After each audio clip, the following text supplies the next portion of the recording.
2, 3. Триктей, ей, ви.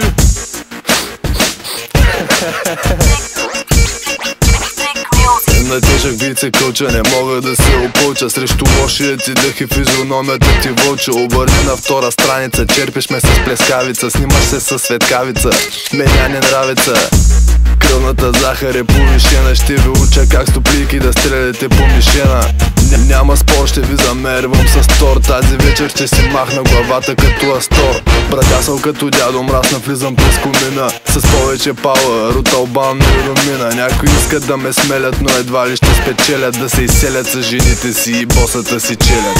Майка ти слуша да лъга всеки ден, татко ти слуша да лъга всеки ден, батко ти слуша да лъга всеки ден, кака ти кърши рамо с мен всеки ден, леля ти слуша да лъга всеки ден, чичо ти слуша да лъга всеки ден, баба ти слуша да лъга всеки ден, дядо ти кърши рамо с мен всеки ден. Тук съм с микрофона в ръка, тук съм, запомни го това.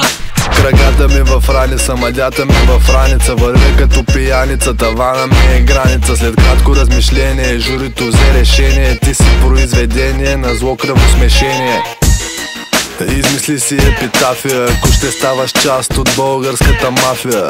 Вече няма пред кого да се доказвам и бавно забелязвам, че може би залязвам с аромат на здравец и лице на пресоглавец. Аз съм рядък вид красавец, легендарен като правец, бягай до педавец, римите ми му влясаха. От толкова с похвали накрая май ме урочасаха. Стаите стават димни, като дойдат дните зимни, с мацки финни пеен химни и ставаме по-интимни.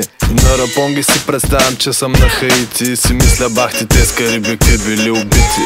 Майка ти слуша да лъга всеки ден, татко ти слуша да лъга всеки ден, батко ти слуша да лъга всеки ден, кака ти кърши рамо с мен всеки ден, леля ти слуша да лъга всеки ден, чичо ти слуша да лъга всеки ден, баба ти слуша да лъга всеки ден, дядо ти кърши рамо с мен всеки ден.